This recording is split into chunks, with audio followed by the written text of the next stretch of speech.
So apologies for that. As I was saying there, please just give me a thumbs up, give me a hiya, how are you doing? Something like that, just so I know that this one is going live.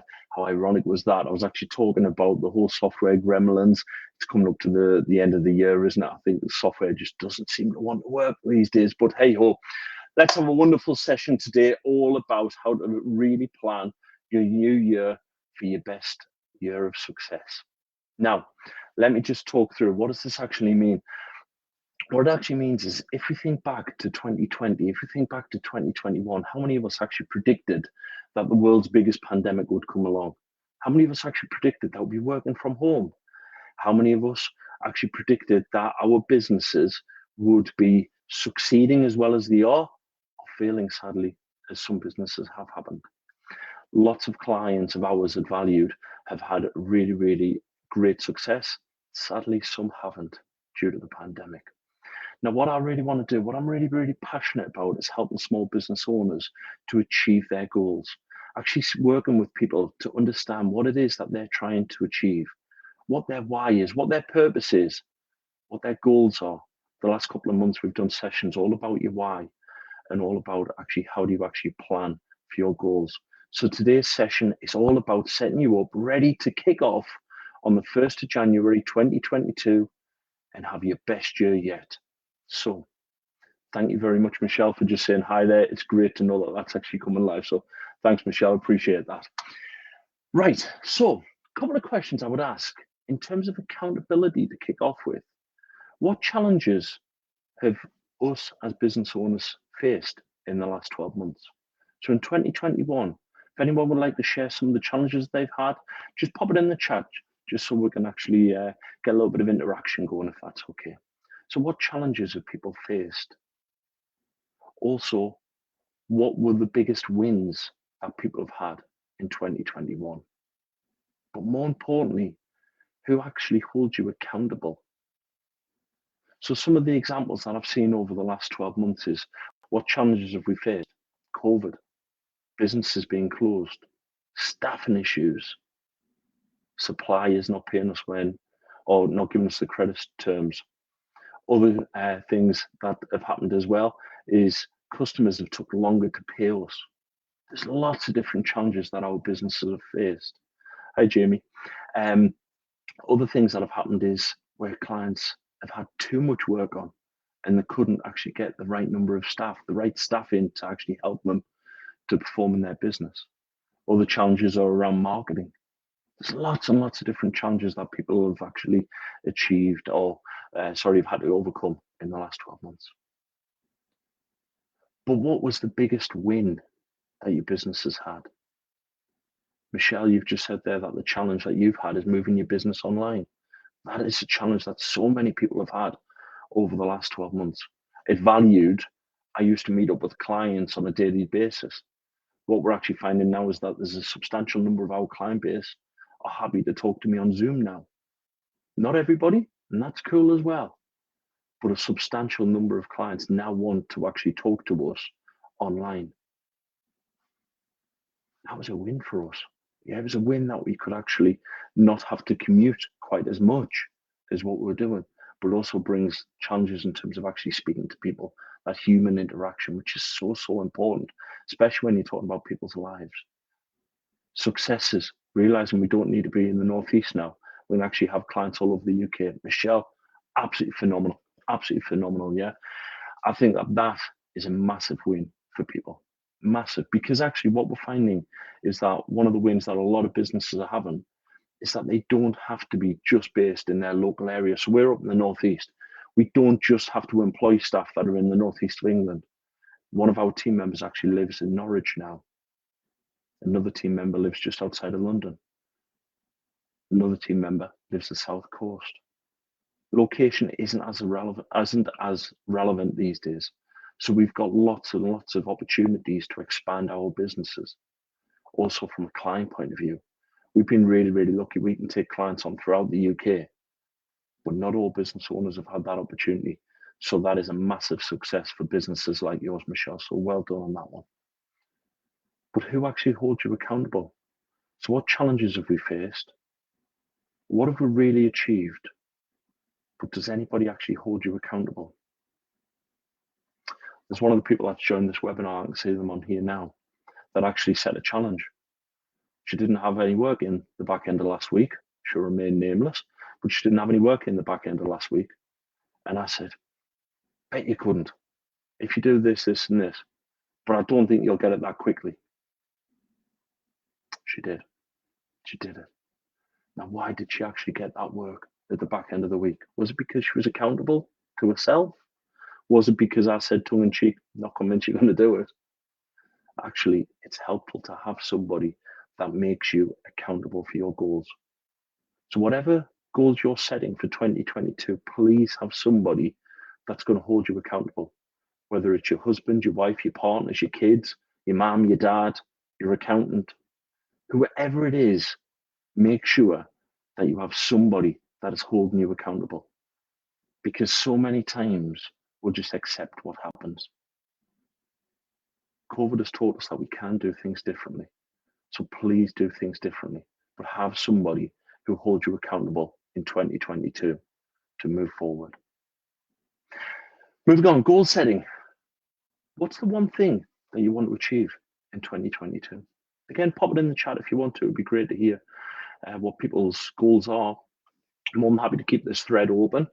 So if people want to put that their goal for 2022 is to turn over the business, get an extra £100,000 of the work, to pay their mortgage off, to have a holiday, whatever it might be. What's the one thing, not 10, what's the one thing that you want to achieve in 2022? By having clarity around the one thing that you're wanting to achieve, that will give you such a push into the year after, because you'll know that you're trying to achieve this thing. Now, what I suspect is it probably isn't business related. It's probably something from a personal side that you want to achieve. So what is it that you want to achieve in 2022? Worst case, have one for you personally and one for the business. And then share it. Thank you, Jamie, for sharing yours. Absolutely love that one. Gain financial security once and for all. That's brilliant. Next question I would ask is, why do you want to achieve this in 2022? What's the one thing that you want to achieve it, and why? I would then ask, why have you not achieved it already? What stopped you from achieving it? And sometimes it's manana. I'll get it tomorrow. Don't worry about it. I'll do it next week. I'll do it the year after. I was on a meeting this morning talking about accountancy firms and accountants, talking about business owners and business owners that are scared. They're scared to take that step. Sometimes when we have our goal, we're scared to take that first step because COVID might put us back in lockdown. Because the customer might say, no, I'm not accepting that price rise. Because the team member might not take the promotion. Whatever it might be, communicate that goal with critical people around you, and then figure out why you've not already achieved it. What difference will this goal make? Is another key thing for me. So you may have a goal to pay your mortgage off early. You may want to pay your mortgage off over the next 5 years, let's say. What difference is it going to make to you if you do that? Will that give you more financial freedom? What difference will it make if you have a goal to get an extra £100,000 to the turnover in? What difference will that make? I spoke to a client a week and a half ago, and this client told me that they were going to go out and they were going to get another £250,000, £250,000 of extra work coming in. That was their goal. I said, what's in it for you? I said, nothing. We don't want any more money. We're happy with the dividends we've got now. We don't want to earn more than £50,000 a year because that takes us into a high rate of tax. We don't want to do that. It's the first time I'd ever actually spoke to this client. And this client thankfully didn't take offense when I went, you're absolutely barking mad. You're bringing on another £250,000 of the sales with more hassle, more stress, more direct costs. and you're not getting anything out of this because you'll have to pay more tax. Worst case, that client takes dividends out. I'd say they take a dividend of £10,000. They get to keep £6,750 of it. Worst case. Seems a bit silly to not link your business goals and your personal goals. Jimmy, you've put there, literally was a pandemic for you. February 2020, business was ticking over brilliantly. The pandemic hit and it set you back almost to year one. Business goals all need to change due to the new normal. Yep, bang on right. I know you well, Jamie. I know you well. I know the impact that COVID's had. But what I also know is that you're pivoting into new areas. You're pivoting in to the monthly membership. So people like myself who have goals to improve their health, their well-being, can come along and see you. Prevention is better than cure session. Jamie is a licensed sports physiotherapist. So once a month, I go along and I see Jamie and she helps me. She makes sure that actually, as a 46-year-old fella of a certain weight and a certain age, I'm all right. I can keep going one foot in front of the other. So Jamie, thank you for all the support you've done. But I know that you're moving into this different area now. So you can help people like myself to feel good about themselves. So thank you for everything you've done. And I would highly recommend Jamie on there as well. So what difference will it make if you get this goal? What difference will it make? And then, yes, I'm not on commission, Jamie, but how do you actually plan for it? How do you plan? So you've got your accountability. You know what you're trying to achieve. You're going to make somebody accountable. You're going to make yourself accountable. That's the important bit. But how do we actually plan it? We'll come on to that in a minute. One of the things that I hear all the time is, well, we don't have the money to do that. We can't actually take employee number 2 on. Right? How do I do this? I haven't got the money. I haven't got the money for the new advertising campaign. I haven't got the money for the premises. Have you actually set a budget for your business? If you haven't set a budget for your business, please do. I will gladly share the template that we use for very, very simple budgeting with anybody that wants it. Just put it in the chat if you want us to send you a copy of that. I'll send that off straight away. That's not a problem whatsoever. If you're watching this on playback, just put a comment on the thread and we'll pick them up and we'll send it through there. But how many times do we actually accept actual and not actually think about a budget? How many times do we get to the end of the year and go, made 10 grand profit, made 100 grand profit? Yeah, all right. How much tax? How many of us do that? A lot more than what should. A lot more than what should. If we think about it, what is it that we want to achieve? Go back to our session the other month. What's our why? What is it that we want to achieve? How can we get our business to help us achieve our goals? So let's do a budget. Let's use the template that we've got. Let's do something just so that we're actually coming up with a budget for our business. Now, how I actually use a budget is different to how a lot of people will do a budget. A lot of people, in terms of budget, will say, this is what our turnover was last year. Let's add 5%. This is what our costs were last year. Let's keep the percentages about the same. This is what our overheads were last year. Let's keep them the same. And, we want to spend 500 quid a month on advertising or whatever it might be. Put a line in for that. The profit is X. And you're left with what you're left with. What impact does that have on your why, on your purpose, on your life? It doesn't really help. It doesn't really help. The way that I do a budget is I look and I say, what is it you're trying to achieve? Therefore, what profit does our business need to make? Therefore, what are our overheads? Therefore, what does our gross profit have to be? Therefore, what does our sales have to be? You work from the bottom up as opposed to the top down.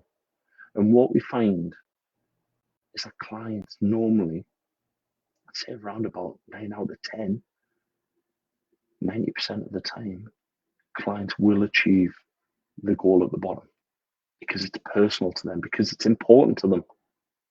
So clients will do that. So please do, please do. But how do you quantify things like Michelle's there? Work-life balance, which I now have the staff in the place to support this. It's absolutely brilliant that you're doing that, Michelle. One of the reasons that I still work at home instead of going to the office every day is it means I get to drop the kids off at school every morning. I look around, there's not many dads able to do that. I'm in such a fortunate position to be able to do that. And what we find is it's not all about the money. It is about that work-life balance. And we're going to run a session on work-life balance in the next couple of months as well. But work-life balance is so important. So how do we do the budget? We work from the bottom up. We use the template and we just see what our turnover needs to be. We then turn around and we analyze it and we compare it every month. We analyze it and we say, right, well, actually, last year I spent £10,000 with a supplier. This year I'm predicting I'm going to spend £15,000 a year with a supplier. What's stopping us going back to that supplier and asking for better payment terms? What's stopping us going back to that supplier and asking for a little bit better margin? Not a lot. What's stopping us going and putting 1% extra on the turnover, 2%, 3% extra on the turnover? Has anyone heard that inflation's going up? Everybody's hearing on the news that people are going to struggle with the money that they've got because inflation's going up, because mortgages are going up. You can go and you can get 1, 2, 3, 4% extra on your price. Is anyone planning to give staff pay rises in the next 12 months? Let's build that into the budgets. Let's pass some of that on to the consumer, onto our customers. I'm not talking about making excessive profits just for the sake of it, but you don't have to take the hit for wage rises. You don't have to take the hit for other things that impact your business. Let's make sure that we're working the budget the right way instead of being left with what we're left with at the end of it. It's really, really important to me there. It's really, really important. Cash flows. So we're talking about budgets. Yeah, you've got to have a budget. Your budget's your profit and loss, right? It's your sales, it's your expenses. It's what you're left with in the bottom. It doesn't include dividends. It doesn't include your own drawings if you're self-employed. It doesn't include loan repayments, all the bounce back loans that we've took out. It doesn't include any of that. That's where a cash flow comes into it. So cash flow is actually the money flow. So the money flow in and the money flow out. Let me use an example. Let's say that we are selling widgets, yeah, and we raise an invoice for £10,000 today. We've spent £5,000 on costs. Let's say it's £5,000 on wages. What happens here in this example is that we would have to pay £5,000 out to our staff because they won't pay at the end of the month. So in theory, on a budget, we've got £10,000 coming in, we've got £5,000 going out, we made £5,000 profit. Let's all clap our hands, we're brilliant. Well done, move on to the next month, move on to the next sale. What I didn't tell you is the £10,000 was on 60-day terms. Your customer will not pay you for 60 days. So what you've now got from a cash flow point of view is nothing coming in, 5,000 going out, minus 5,000 in the bank. That's the cash flow element compared to the budget element. We need to make sure that cash is king. We need to make sure that we're keeping an eye on that cash. We need to go back to our customer and say, we need a deposit. We need it on 30 days. We need some decent debtor chasing software. We need to make sure that we don't run out of cash. Businesses fail because they run out of cash. Profitable businesses fail because they run out of cash. A lot of clients, a lot of people out there have took bounce back loans. A lot of people took repayment holidays. A lot of people are probably going to have staff coming to them in the next 12 months saying, can I have a pay rise, please? So we need to make sure we don't run out of cash. That's really, really important. So when you're doing your budget, also do a cash flow as well. But then there's some really simple things that you can do to improve your cash flow. just to set you up for 2022. So make sure that you speak to your accountants, make sure that you speak to your advisors, just to see in your specific business, what can I do to improve my cash flow? Could it be that we put some debt chasing software and that gets us paid a little bit earlier? Could it be that instead of giving that customer in that example 60 days credit, we give them 30? Could it be that we set people up on direct debit and we get the money in straight away? Could it be that supplies, instead of paying them in 30 days, we pay them in 45 or in 60 days? You got no chance with your staff in that example that I talked about before. But what else can we do just to ease our cash flow burden? So when you're doing your budgets, do some cash flows as well. And again, more than happy to run a session on that if there's enough appetite in terms of that. What else can we do? We can look at our accounting software. We can see what profit we're making. We can compare the turnover, the cost, the profit to our budget that we've already set up. We can see what's going really well. We can also see what's going really badly. And we can make sure that actually, instead of getting to the year end and find out how you performed, you do that after month one, after month two, after month three, or you do it after quarter one, quarter two. What it gives you is 4 chances to make it better. 4 chances, if you're doing quarterly accounts, to make that difference. 12 chances if you're doing it monthly. So please do look at your actuals and compare that back to your budgets. And if your budgets are wrong because something's happened, change your budgets. Don't just leave them, change them, get them right. It's so important that we compare our actuals to our budgets and we link it back to our goals. When I was first training, I heard that there's 5 ways to increase the profit of any business. I actually think there's 7. So I'm just going to talk you through them. You may want to scribble them down or watch this back on playback. First way you can do it is you can increase customer retention. So when customers are leaving, they're going somewhere else, make sure they don't. 68% of all customers, the reason why people leave businesses, the biggest reason is 68% leave because of a thing called perceived indifference. Normally people think that people leave because of price. It's not, it's perceived indifference. They don't really care about me. What can you do to make sure that your customers, your clients know that you really, really care about them? We've done some sessions with Jeff Ram, with Nigel Risner. Jeff is an expert on celebrity service. He's phenomenal at it. So what can we do to make sure that our customers know that we love them, that we care about them? That's on my goal list for 2022. That is on one of my goals for 2022, to make sure that our customers, our clients know how much we care about them, because that's important to me. Number 2, increase the leads that are generated. So how can we get more customers? Is it social media? Is it email marketing? Is it asking for a referral? One of the trickiest things that I've struggled with, and I know many business owners have, is saying, hey, Michelle, if you think I've done a good job, yeah. Do you know anybody else in business that might need an accountant? I might need an advisor. 9 times out of 10, Michelle in this example would come back and say, yeah, actually, can you help my friend? Because what we find is that business owners actually have other friends that are business owners.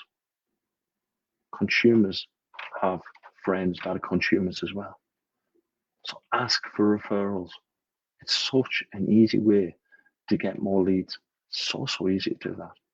But what I would also do is I would look at some of the stuff like social media, like pay-per-click.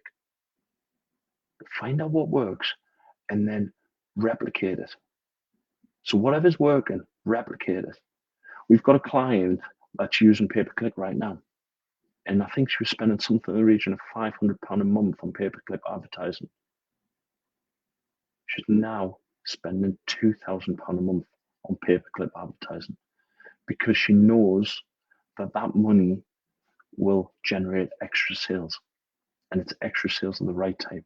So whatever you're spending your money on for lead generation, please make sure that it's working. It's so important that we do that. So please make sure that that is the case. What else can we do? We can increase the conversion rate. So we can say, right, let's say we've got a 25% conversion rate. So we've got 4 potential clients, one of them will sign up. We can look at the conversion rate. We can say, why? What's happening to those other 3? Why are those other 3 not coming into us? Why are the other 3 going somewhere else? We can increase the conversion rate. That's the third way to grow your business. Fourth way, increase the average transaction value. How many of us as business owners actually know what our average transaction value is? I'm not talking about a guess. I'm talking about actually knowing. So if you use Xero, you get a list of all the sales invoices and you divide it by the number of sales invoices. That gives you an average transaction value. If you're selling online, things like Shopify will be able to tell you that. Let's find out what our average transaction value is and see if we can change it. Let's use an example. If we've got an average transaction value of £50 and we can take that to £51, it's only £1 extra. But let me tell you, if you have 10,000 sales at £1 times 10,000, it's £10,000 extra profit. Pretty simple. It's only £1. Can we do that? Small numbers have a massive effect. Small changes have a massive effect on the overall number. So have a look at the average transaction value in your business. Can we increase the frequency of the sales? So one of our clients is my hairdresser. I'm looking at this thing and I need a haircut. I go and see them once a month. If they were to tell me to come every 4 weeks, would I go and see them every 4 weeks? Too right, I would. Not a problem whatsoever. Instead of having 12 appointments, by going every 4 weeks, I have 13. Yes, it means I'm paying my hairdresser a little bit extra. I would listen to the advice, I would take it. Jamie, exactly the same. Jamie's exactly the same. If Jamie was to turn around to me and say, you know what, Stephen, instead of coming every month, I want you to come every 4 weeks. There's an extra session you've just got per year. What else can we do? We can reduce our cost of sales. We can go back to our supplies. We can say, last year I spent 10 grand with you. Now I'm going to spend 15 grand with you. What we find is that a lot of business owners will set their terms of business on day one. They won't revisit them. So please do look at your cost of sales, and please do go back to your suppliers and say, I want some more discount. I want better payment terms. Because you'd be really, really surprised how many will actually give that. You'd be really, really surprised. I knew you'd do that, Jamie. Jamie's now saying, I need you to come and see me every 4 weeks, Stephen. Not a problem. Yep, there's an extra sale, Jamie. Congratulations, you asked, and you got an extra sale. Now all you need to do is change your direct debit. So it's every 4 weeks instead of every month. Bit of free advice for you, Jamie. What you've also got as well is reduce overheads. How many of us in the last 12 months, in the last 18 months now, nearly 2 years, COVID came along, and what do? We cut our overheads. We got rid of office space. We got rid of some staff. We did the hatchet job on our bank balance. We looked at our direct debits and we said, we don't need that anymore. Kill that off. That works to a certain extent, but it's the things above, the 6 points above, that actually have a better effect. When you're reducing overhead, just make sure that's the right thing to do. Don't do it just for the sake of it. Make sure it's the right thing to do. I'd be more inclined to actually say, am I getting value for money for this? Or should I be spending more money on this? Not less. So there's 7 ways to grow your business. Increase the customer retention, increase leads generated, increase the conversion rate, increase the average transaction value, increase the frequency of the sales, and reduce cost of sales, and finally reduce overheads. If you work down those 7 things, you are guaranteed to increase your profit. Now, some of you may know that in August this year, the hottest day of the year, I decided to walk a marathon. Now, when I was walking that marathon with a good friend of mine, Malcolm, I'll be honest, I thought I was going to die. I genuinely thought I was going to die. All I wanted to do was curl up on the floor and not walk any further. My feet were sore, my legs were sore, everything else was sore. I had the opportunity to bail out. There was a bus there. I could have got on that bus and crossed the finish line, but I didn't. And I didn't because I wanted to raise the money for the charity. I wanted to make that difference. And I knew that the pain I was having in my legs, in my feet, I knew that Jamie would sort that out. I knew she would, and she did. But I had a goal to walk a marathon. I had a goal to complete a marathon. Now, for somebody that's my size, that's quite a goal. It's quite a. Darren used to talk about big, hairy arse goals. Yeah, that was a big, hairy arse goal. That was something that was massive for me. It wasn't a little goal, that was a big goal. But what I learned as I was going up a bank up toward Beadnell was that as I was going up, I learned that I didn't have to concentrate on the 26 miles I was going to walk, the 13 miles that was left. I had to concentrate on one foot in front of the other. I had to concentrate on the bit that I could see in front of me. I had to create milestones. I had to know that actually I didn't have another 4 or 5 hours walking in front of me. I had 5 minutes. And then after that 5 minutes, I had another 5 minutes. And then after that, I had another 5 minutes. Because I could walk an extra step. But in my head, I couldn't walk another 26 miles. So what did I do? I set some milestones. So when you've got your goals for 2022, when you're looking at your cash flows, when you're looking at your budgets, when you're looking at the 7 ways to grow your business, break it down into milestones. If you imagine if you're sitting there at the end of the year and you're looking back and you think, wow, that's what happened. It was good, it was bad, it was indifferent.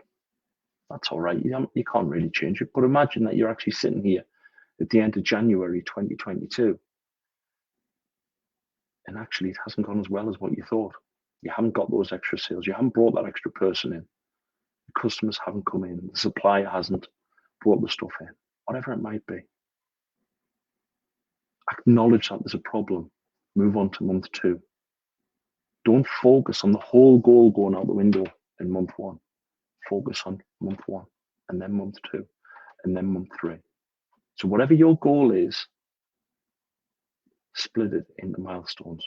Make sure that you have those small steps. Make sure that you're not looking at the big overall goal. What's the one thing today you can do to make that difference? So Michelle, a little bit further up the chat, I believe you put that you were working on a budget, you were working on your cash flows now. What's the one thing this week you can do to move that forward? What's the one thing? And do that one thing. Don't worry about completing the whole thing, just do that one thing. Jimmy, what's the one thing you can do to get me officially moved from monthly to every 4 weeks? You've already done it. You've already asked the question. I've accepted. What's the one thing you need to do next? Change your direct debit. What's the one thing we can do to make a difference in 2022? Please do know what your goal is. Please do look at the budgets. Please do look at the cash flows. Please look at the 7 ways to grow your business. Please come up with the best plan for 2022 for you. And then find out what you've got to do every week, every day, every month to move you forward towards that goal. Because things will come along, things will derail. You can guarantee it. Those in the holiday industry, I was listening to the radio yesterday, they're talking about unless you've been double jabbed and had your booster, you might not be able to go on holiday. Really? Come on. I'm not even eligible for the booster. Does that mean I can't go on holiday? I really want to go on holiday. Actually, there's different rules coming in there by the looks of that. But what's the impact on your business with that? What's the impact on that work-life balance? What is it that we can do to make a difference every single day to get us to hit our goals for 2022? When you know what the milestones are, then come up with an action plan. Write down, don't type it, write it by hand. What steps will you take? Who is accountable for that step? Also consider who else can help you. But most importantly, link it back to your milestones. By when? I will do this action by when? And then someone will come along, and it could be your wife, it could be your husband, it could be your kids, it could be your mom and dad, it could be your accountant, it could be the Facebook group. I turn around and say, did you do that? So Jamie, when are you going to change the direct debit? And who's going to hold you accountable to that? Michelle, when are you going to complete the budgets and the cash flow? And who's going to hold you accountable to that? Because we're all accountable to ourselves. When we've got our why, when we've got our purpose, when we've got the reason why we do what we do, the reason we get out of bed, when we're linking all of that back to our overall, Jimmy's just put it done, man, I better have a direct debit here. A direct debit email, I better have. Thanks, Jimmy. Sorry, you just totally put me off there. When we've got what our goals are and we broke it down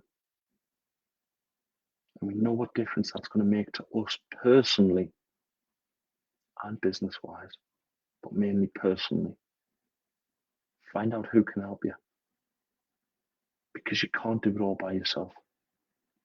Beating COVID is not about Stephen, Kate, Lucy, and Jessica staying in the house. Stephen, Kate, Lucy, and Jessica going and getting our jobs for Kate and I. That's not beating COVID. That's us playing our small part in overall society beating COVID, or living with COVID, more to the point. We've got to work together. We've got to help and encourage each other. So we've got to make sure that our goals we achieve in 2022.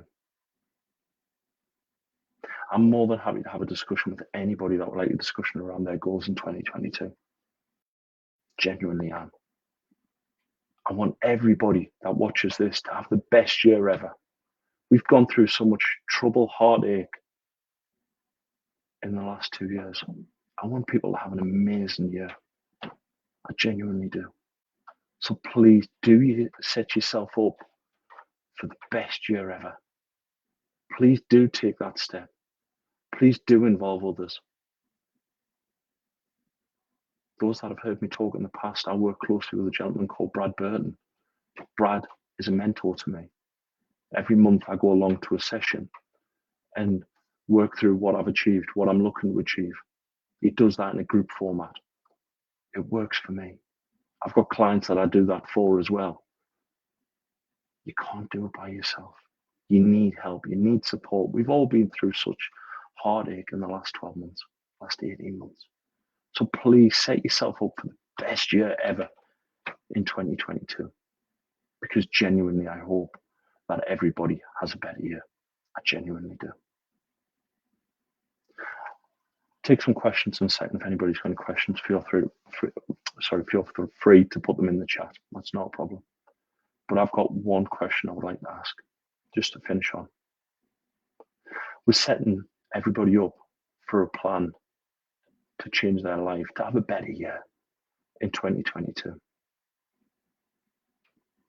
When you roll out of bed on the 1st of January 2022, you've possibly got a bit of a bad head. You're possibly a bit tired. It's New Year's Eve. You've possibly done all this. Sometimes you might have friends, family coming around on New Year's Day. The first will certainly become the second will become the third, so on and so forth. That time will run away. Make sure that you set yourself up to succeed before the 1st of January. But the question I would have is, why wait until the 1st of January to change your life? Why wait until the 1st of January to make that difference, to set yourself up for a better year? There's still a month and a half left in November. Why do we not make the difference today? Why do we not set ourselves up to succeed from today, from tomorrow, worst case? We can make changes today, tomorrow, the day after. We've got a month and a half to start this process. We don't have to wait until the 1st of January. So please, please, please do set yourself up to succeed.